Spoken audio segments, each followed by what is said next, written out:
Now, I think there's still challenges around using AI for things where the outcome is binary, where if you get it right, what you were supposed to, and then if you get it wrong, all hell breaks loose.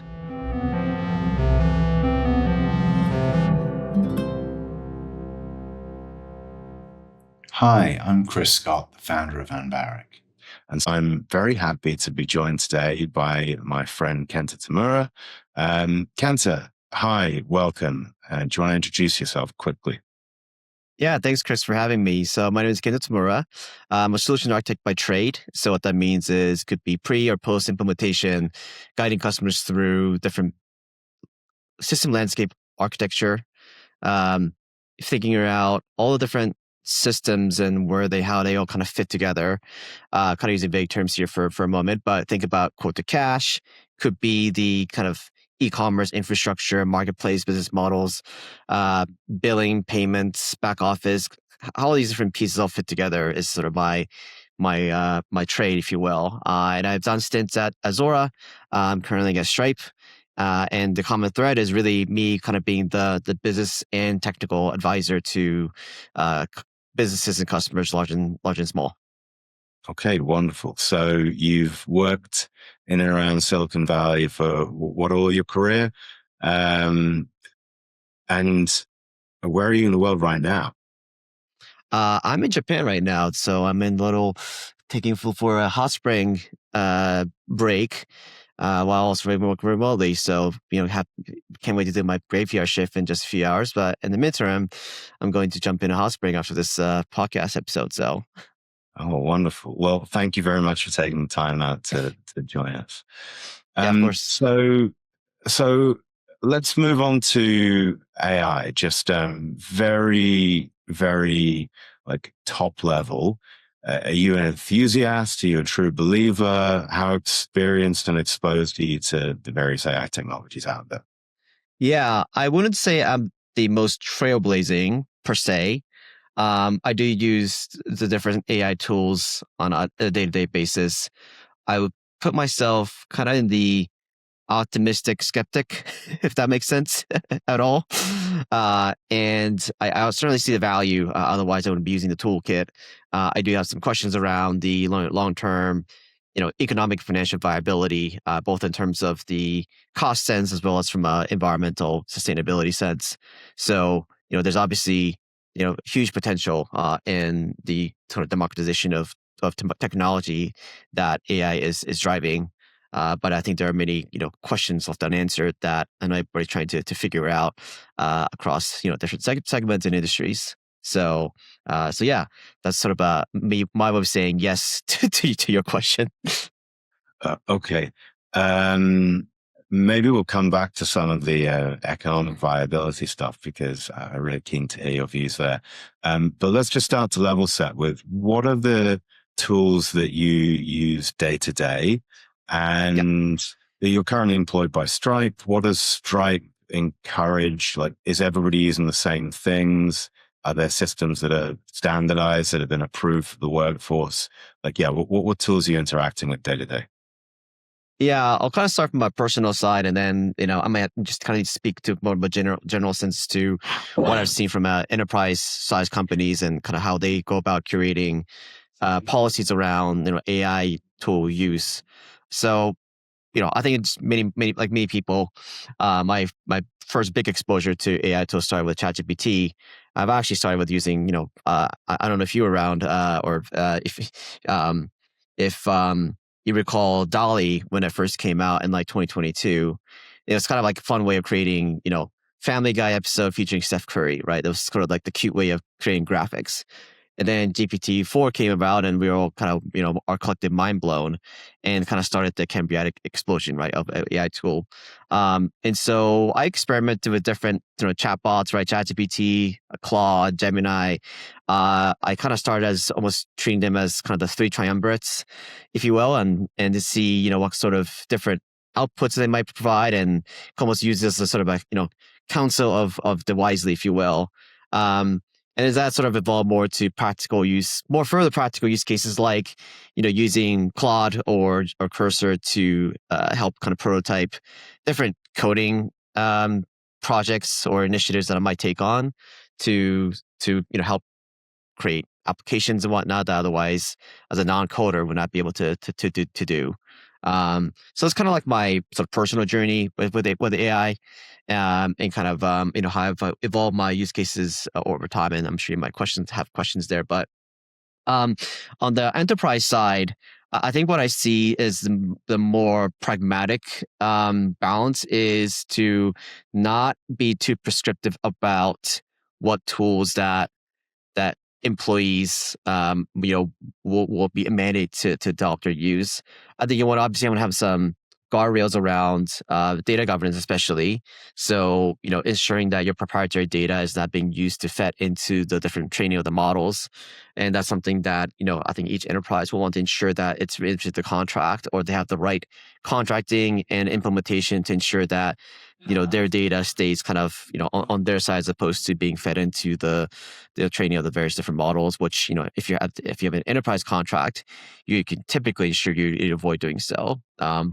What that also means is that from a policy perspective, you generally want to discourage individual employees from kind of, I want to say going rogue, but kind of giving too much free rein in terms of exploring and experimenting with different AI toolkit, because the fine prints may actually dictate that that you may unknowingly be feeding data or supplying data that you shouldn't be, and that makes sense not just to chat data, but if you're using audio transcription, then the audio that the tool you use to transcribe your thinking out loud exercises, right, or you're brainstorming different concepts and ideas as it relates to your job, that data might actually be owned or belong to the vendor, even if it doesn't know your intention. So there's a lot of guardrails you have to navigate. And so what I've seen as a perfect balance is kind of provide enough the guardrails and more of like a toolkit, right, that different teams can experiment with, and and let the teams decide at the ground level what workflows make sense and how they might reimagine the workflow, with sort of the AI as the kind of the game changer, but at the same time figure out where human in the loop makes sense the most to ensure that you're striking the right balance between what kind of decisions make sense for kind of let the AI take the wheel, at the same time ensuring that you're putting yourself out there and to critical junctures to ensure that that you're ultimately getting value out of the workflow rather than creating more work for yourself. Okay. All right. Love it. There's a lot to double click on there. I just want to start with, so you talk about data governance. I kind of see a parallel here with enterprises and AI, like foundation model providers, compared to consumers and cookies and tracking and stuff like that, maybe a decade ago, right? So, there were a lot of people, and there still are a lot of people who were worried about personal privacy, being tracked on the internet, et cetera, et cetera. And then there was maybe a second camp of people who would say, like, yeah, but who cares? Right? I don't mind if Google is targeting ads at me and if they're doing that in a way that's better or more appropriate, et cetera, et cetera. So now in this new world, you're talking about like putting a transcription or using ChatGPT to transcribe something, and you're chatting away with the agent and it's recording all of this stuff and it's building a data footprint around you, and it may also be using that to train the model. Why is that a problem? I think part of it is that risk appetite, I would say. So imagine if you're using the same, audio transcription tool, and you inadvertently, right, use your personal version, if you will, to transcribe something proprietary about some projects you're working on. Yeah. This is my view, so kind of take for what it's worth. But I think generally speaking, I mean, to your point, who cares that sort of that data point, if you will, right, or that piece of information gets sucked into the model, because that in itself isn't going to necessarily be outright revealed. Like not like whoever's using the data to make their application better, right, or the foundation model better, isn't going to then turn around and all of a sudden expose and sell that information to some other third party entity, right? Maliciously.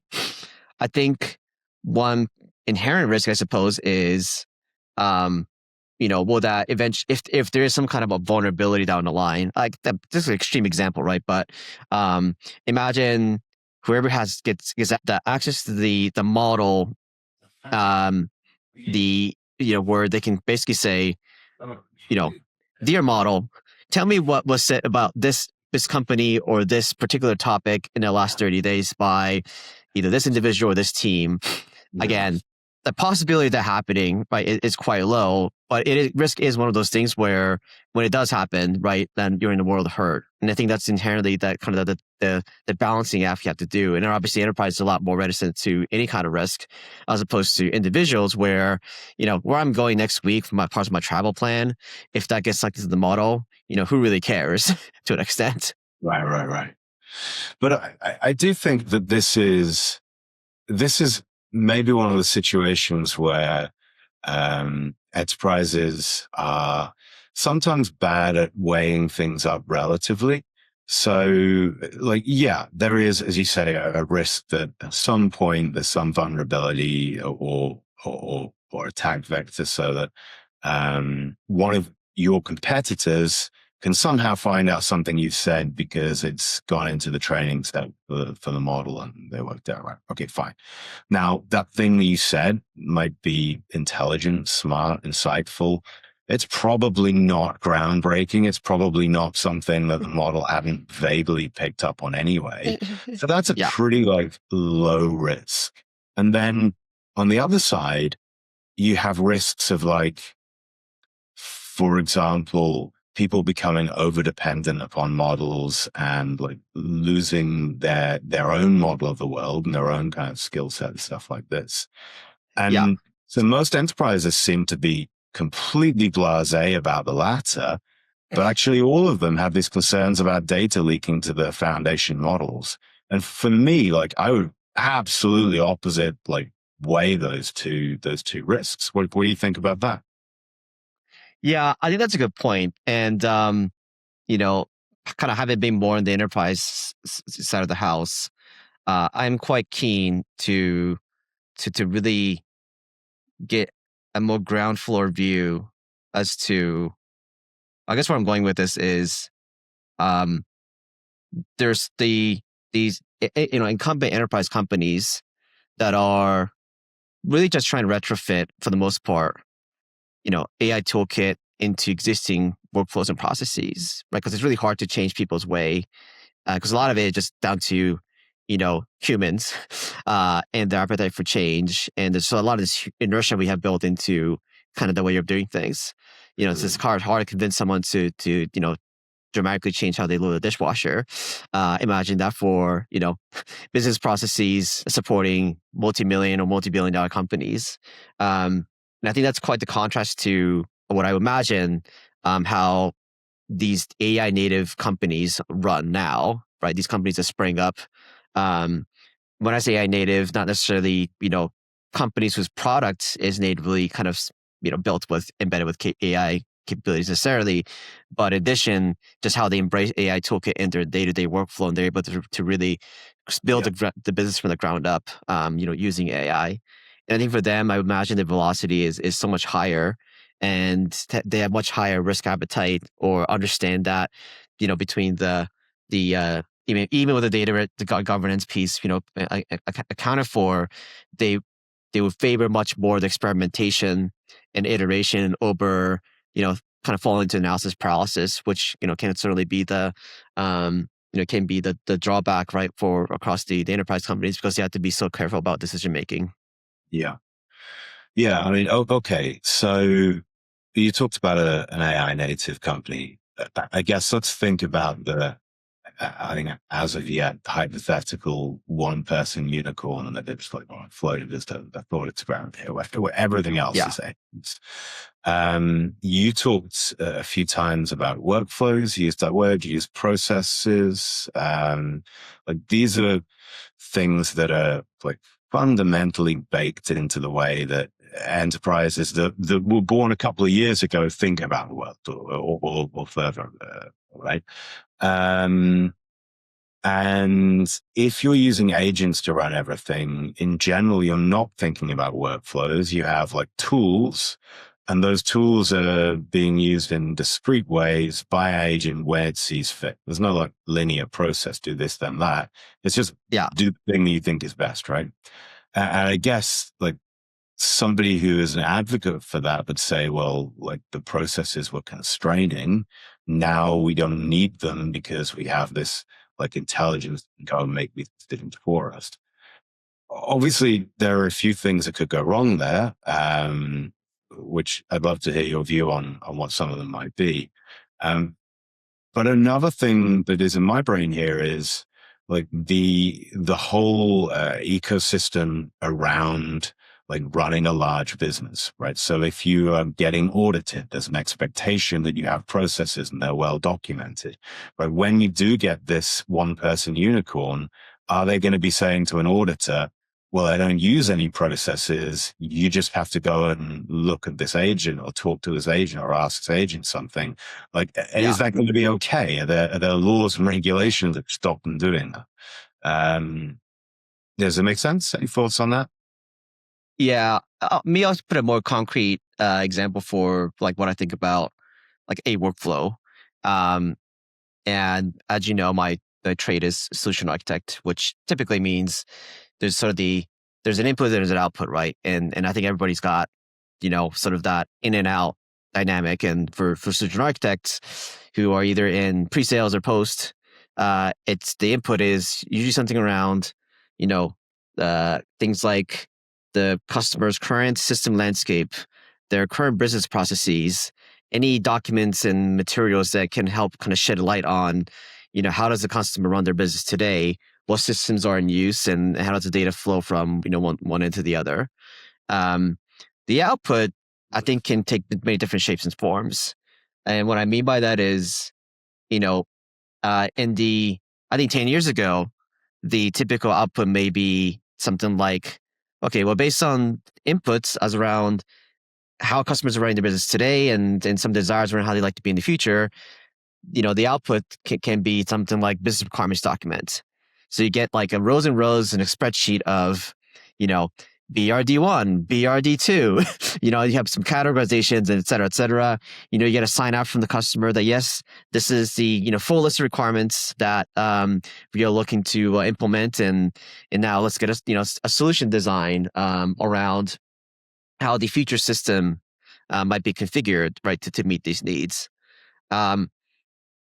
Arguably, that's a sort of a kind of outdated way of operating, right? Like because ultimately the output that the customer is looking for in this context isn't really a document. They want a functioning system that drives the output that the outcomes that they're looking for.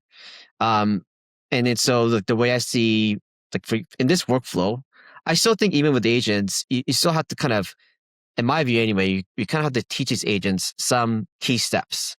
And they can obviously optimize around there.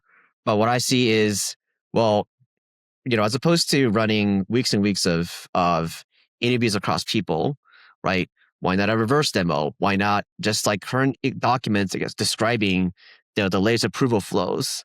Things of nature can now just turn into inputs that then immediately translate to here's a V1, like a fully configured system that may not be 100% there, but it allows us to really accelerate that iterative kind of more agile like system implementation processes. And I think that's where as a solution architect by trade, I sort of know the dynamic of how things were, right, and how things could be. And I think you really have to kind of use your brain to figure out what the future might be, and then build agents or configure agents kind of around those to be processes, for lack of a better word, to then kind of help you guide your I'll keep using the word workflow, unfortunately, but I think that's well, right, like where you're exercising years of experience and scar tissues to then figure out how things might be done differently, arguably dramatically differently and better, right, using AI agents to kind of help replicate yourself, but doing it so in a much different way. Okay, so today, I guess like if you take that evolution to its logical conclusion, the whole solution, the solution architecture is like one agent, right? So you talked about having inputs and outputs. So you have one agent. Yeah. It knows what happens when it gets this input and it spits a thing out. So there is nothing else, right? So two questions to you. Like, first of all, from a like technical and functional point of view, are we there yet? Can that actually work? Does it work for some use cases, all use cases? What is the direction of travel? And secondly, if you can weave this in, like going back to my previous point about like auditing and regulations and stuff like that, even if it can technically work, in practice, can that work? Yeah. Maybe it can for a one-person band, but not necessarily for a large enterprise. Yeah. All good questions. I'll do my best to tackle or unpack, your all of your questions in my subsequent response, and then let me know if I miss any, because these are all great kind of response to my previous response. So I would say the efficacy is work in progress, and I think part of the reason is because, especially in B2B and enterprise context, there's a lot of nuances around how businesses run, the reasoning and rationale behind how some processes, how existing processes run, are kind of burying the details to the point where I do think you need to do some little bit of either hand holding or provide additional context on a sort of a bespoke basis to ensure that your agents or your models kind of know what to do with the input. And I think kind of on a vanilla basis, right, you might get outputs that are either incrementally wrong or totally out of whack that you might just have to step in and take over, if you will.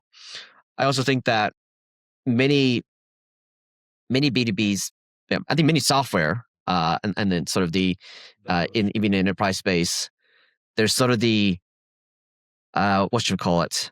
There's sort of the features that's documented in kind of a public space, and then there's those details and nuances that practitioners that know each of the software quite innately and intimately, they know how things actually work, and they're able to take those experience and go, yeah, I know the document says to configure the software this way or that way, but in reality, this is how you need to do it in order to solve this particular use case. And a lot of that information, the wisdom, right, is not captured in publicly available sources out there, and it's really the wisdom held by the practitioners. And so I think that wisdom, I wouldn't say is quite captured in the open web, right? And that still continues to be your secret sauce. That continues to be an IP, right? Whether you capture it into some context or cloud scale markdowns, that then allows you to kind of fine tune how your agents work to be more of like a replica of yourself. Now, the thing about I'll guess call it auditability, maybe accountability. I find that this is part of like my skeptic's brain kick in. I find that AI is great, and this may not be like current model of AI. It could just be me like machine learning. I think like sales and marketing, like account targeting using AI is like one use case where the upside of getting the right target significantly far outweighs the downside of hitting the wrong target. And I think the downside is almost arguably negligible.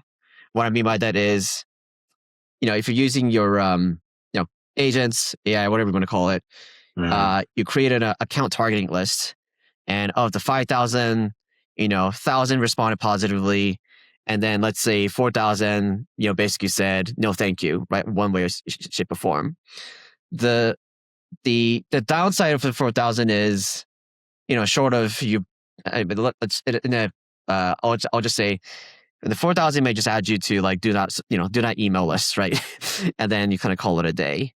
So I think like sort of there's sort of the output, right, of being almost on like a spectrum, if you will, right, where you're much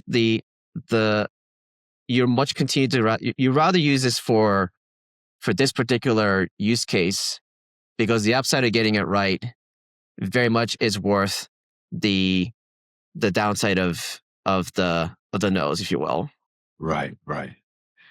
Now, I think there's still challenges around using AI for things where the outcome is binary, where if you get it right, what you were supposed to, and then if you get it wrong, all hell breaks loose.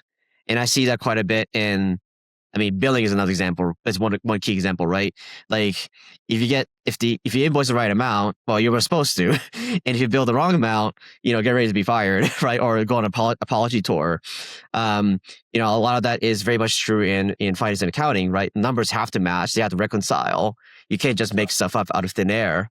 And healthcare is probably that example, right? Where you really need diagnostic to be right. Otherwise, because that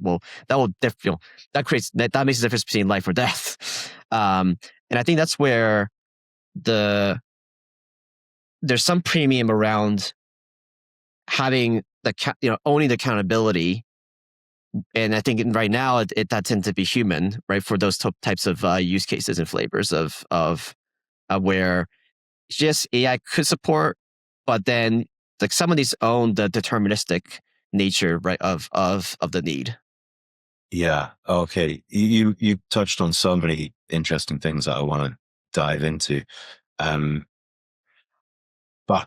look, if there was one thing I would take from that, I feel like there's a Kenta's law in this somewhere. What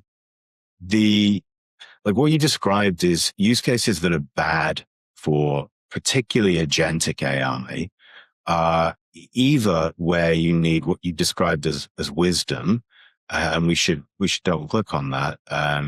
But that's something which you wouldn't expect to find in the model. It's trained on the open web. Right. But a human would learn doing the job, right? So it feels like an AI potentially could learn it, but there's a cold start problem. It's not going to be able to learn it unless it copies a human for presumably, if not thousands, then millions of iterations, because that's the kind of level of data that AI needs to learn these tasks. So that means that the AI is going to be poor at doing the job. And then on the other side of the equation, you have the cost of getting it wrong, like how tolerant you are to an error. And so if your tolerance to error is very, very low and the required wisdom is very, very high, then congratulations, you're safe. Your job's not going to be replaced by AI. Right. Yeah.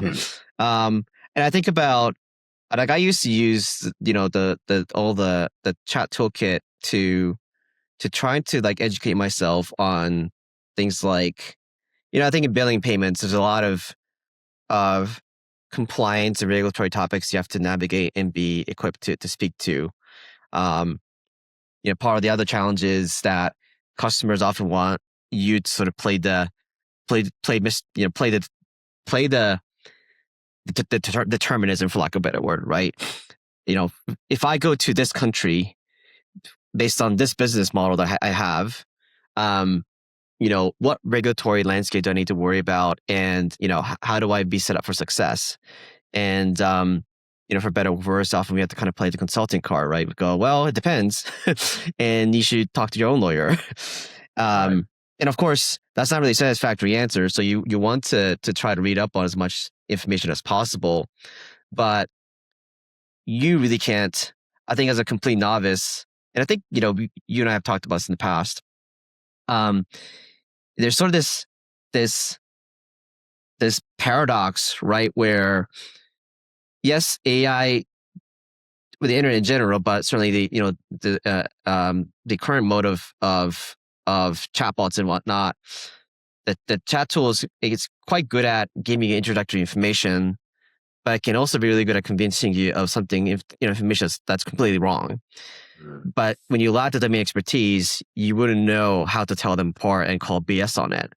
And then the other problem is that if you know a lot, then you probably don't need to be asking the toolkit, right? You could kind of be the very authoritative voice in the room to help guide those in need of your input around, okay, I operate a B2B SaaS company, only primarily operate in the US. Now we want to expand to Europe. What does that mean, right? Like what kind of what does GDPR mean? I just know that that's a 4-letter word, but sounds important, but like help us navigate this.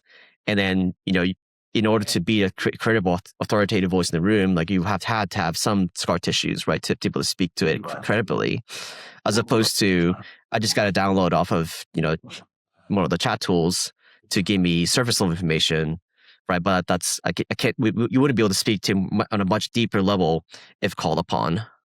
Right. And so there's a theme around scar tissues, experience, wisdom.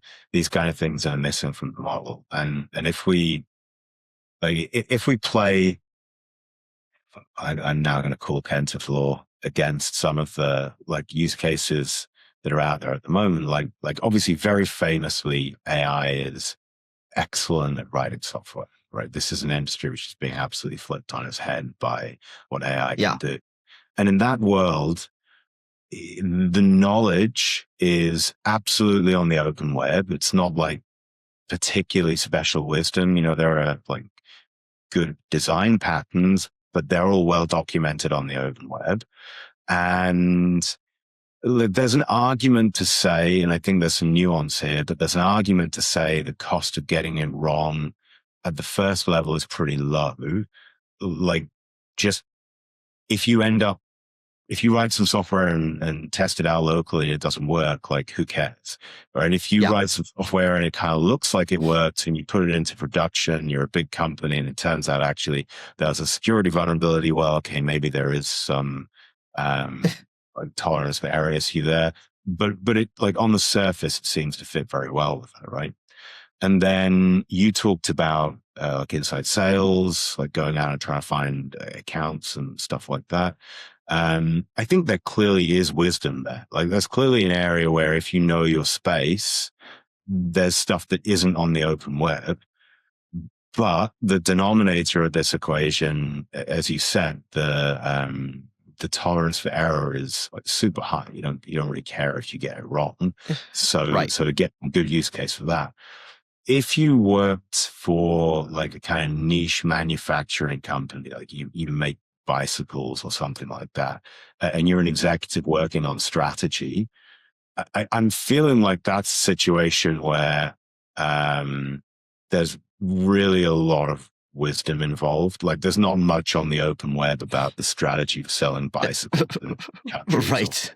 Right. Getting that strategy wrong could be existential to your company. So really low tolerance for error. So that would feel like a kind of protected human job. Are there any other human jobs that jump out to you as like these are protected? These are things that it doesn't make sense to have an AI take over. I think the solution architects that never sit still and constantly evolve to learn new domains, keep up with the latest and greatest. Part of what's interesting about regulations and compliance is that it's always shifting, right? Because it's a kite and mouse game. And so because the broader regulatory context change, so does, the context around how you need to think about software implementation. And so as long as that metabolism keeps going, then, I do think that your job is quite safe because, I know from what we have all seen, AI is quite good at doing what's been done before, but not necessarily so when it comes to doing something entirely brand new and crafting an entirely new approach of doing things, unless it fits kind of within the, existing patterns, that there's always room for or a need for human intervention and inputs, or rather, human takes the wheel instead, if you will. Right. And or you continue to focus on, niche industries or even niche software space for which the inherent accumulated data set is low or non-existent. And I think that can sort of becomes sort of a matter of what is a niche market that you either already occupy or ones you should pursue, right, in order to ensure that your job is safe from the AI overtaking, if you will. And I suppose it's sort of it's kind of been, it's like replace AI with other humans competing for the market, right? It's the dynamics hasn't really changed that much. It's just a matter of I think with AI, the level of scale and the speed far exceeds what humans are possibly capable of doing, which I think is why these topics are so hot in the last year or two as to where all this is going across different job sectors. Right. And so looking at the other side, the jobs where it just kind of makes sense to use AI, you said at the beginning, like you were excited by the democratization of skills that AI brings. So, like, have there been examples where, okay, I don't think you're a professional programmer unless I missed that at some point in your career, but have there been I'm not. examples you've started building software because you can now, and that's a big unlock? Yeah, that's part of my, in the old world, I will say, with a lot of what solution architects, at least as a solution architect, I'll speak from personal experience, I suppose, rather than making a general statement. A lot of what I've done is a lot of whiteboarding, right? It's like, this is how all the different boxes fit together. This is how the data flows. I will work with like a sales engineer, right, or a solution engineer, a counterpart to kind of help craft a demo, and or work with like a technical consultant to kind of speak to, kind of the back end handshakes, right, on a kind of more granular level. And a lot of it is sort of kind of relying on screenshots of my own environments I maintain, for example, right, and or kind of just more of a sequence diagrams, things like that. I think there's nothing more powerful than actually seeing things in action.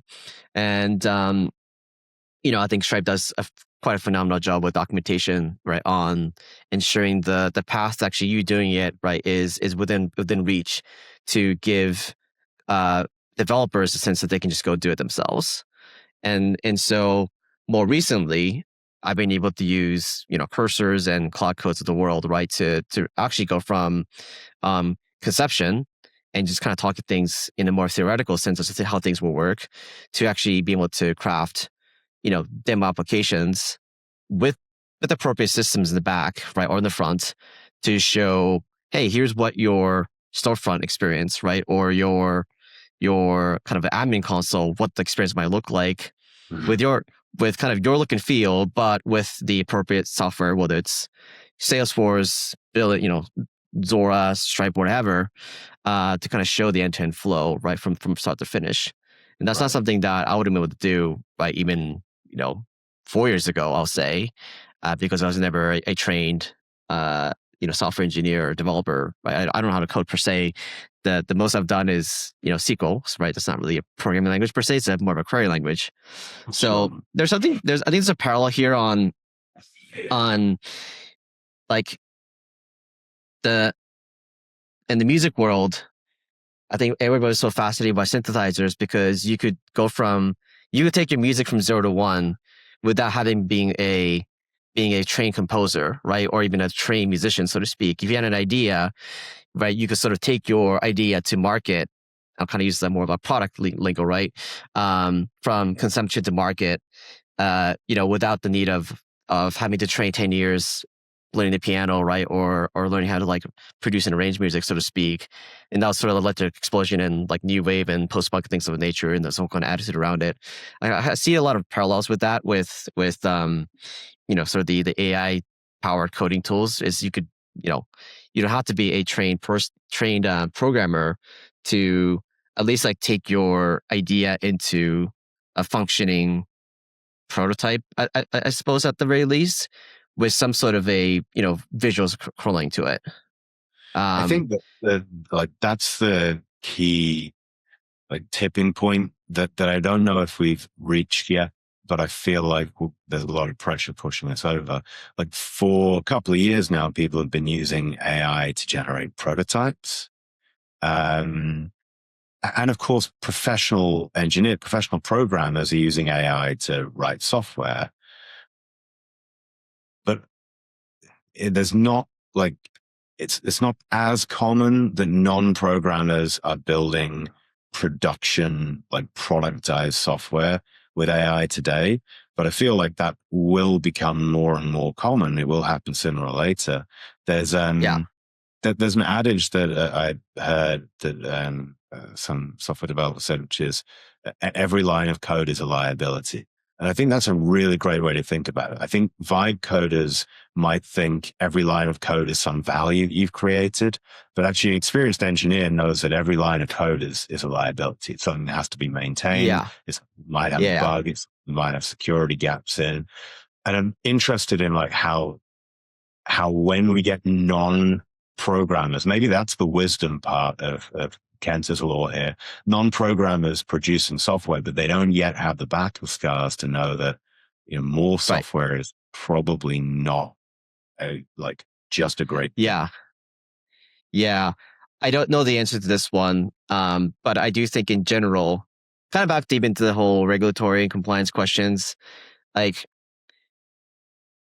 part of it's I don't know if it's what they call a problem or challenge, but when you sort of bypass and short circuit the entire like journey of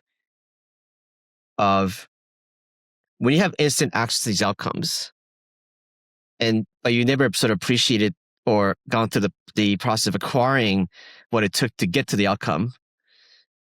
I think there's a lot that you don't appreciate or overlook, and I think that's quite what's happening in a lot of cases with, hey, I can just vibe code a software, and sure, that can just deploy to production. Like that's okay, right? And you sort of you miss a lot around what it actually means to write a production-ready software, and there's a lot of checkboxes you have to clear. You sort of don't know. It's almost like you don't know what you don't know that you need to instruct, right, in order to write a fully functioning piece of software. And it sounds like wisdom again. Wisdom's the word. Right. Like all the things around, writing software in a way that you protects from security vulnerabilities. I think I've been reading a lot around, OpenClaw, right? It's sort of all the hype and rage nowadays.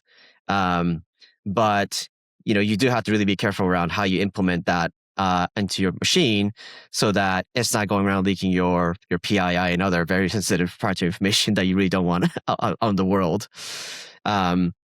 So I think there's a lot around like appreciation for the process and like there's a lot around education around, you should do your best to know what you previously didn't know to ensure you know what you're getting into. So I think that's both the kind of that's like some of the costs, right? Or the downside of this instant access to outcomes that we are all getting, or at least some sort of output, right? That we are getting thanks to AI. Okay, good. So look, I just want to ask one final question to close out. This has been a super interesting discussion, and thank you for your time so far. We're obviously on some point on the maturity curve for this AI technology, right? And I think that a lot of anxiety that a lot of people have is not knowing where we are. And of course, we can't quite know where we are. If this becomes twice as capable, broader spectrum stuff, starts to be able to acquire wisdom really quickly, et cetera, then, some of the bigger concerns around the future of humanity might be well-founded. If it stays where it is now, I don't think that's the way we're going. Where do you think we are on this maturity curve? It's a great question. I may have to answer with a third question, but I'm interested in. Yeah. About my personal view, and it may well be a non-answer. I think, for one, I haven't seen any answers around how do you instill some form of deterministic check and balancing the probabilism and determinism within AI. And as long as the probability is like, even if it's like 99.99999%, okay, well, there's still that 0.00001% that something might go wrong. And if something might go wrong, it will go wrong. Like, at least that would be the mindset for the more, risk averse, enterprise companies, are certainly in back to the, the cost is getting wrong, right? If it's significant, then you don't want to leave you a chance. And so even as these models become more and more advanced and sophisticated, thanks to all this, the computes and the electricities and water, I suppose, how do we sort of reconcile, right, the fact that there's always this probability or chance that it might not turn out the way you expect or want. And I think then there's a question of, okay, well, we can't really hold AI accountable because it's not human per se. So then someone needs to kind of own the accountability for something, for the chance that something might go wrong. And I think that's like sort of the broader question, that I think that will be, I don't want to say it's a roadblock per se, but I think that will ultimately be the question that we need to answer if we want, if we want AI to kind of fully reach its potential, is sort of the way I see it, in terms of adoption, in terms of, kind of the sheer market value, et cetera, et cetera. So I think we are still, I think that would be the kind of the step function that we needed. At least I think we need to see an AI, rather than just, sure, better coding tool, better answer, but like, how do you kind of get then weave in that predictability, right, in terms of behavior, so that once you establish a certain workflow, you know exactly what you're getting based on the input. Yeah. I mean, you're preaching to the converted, because that's what Barrett, my company, is all about. So great. Wonderful. Look, thank you ever so much for your time, Kenta. I really appreciate it. Thanks for having us, guys. And all the best. Thanks.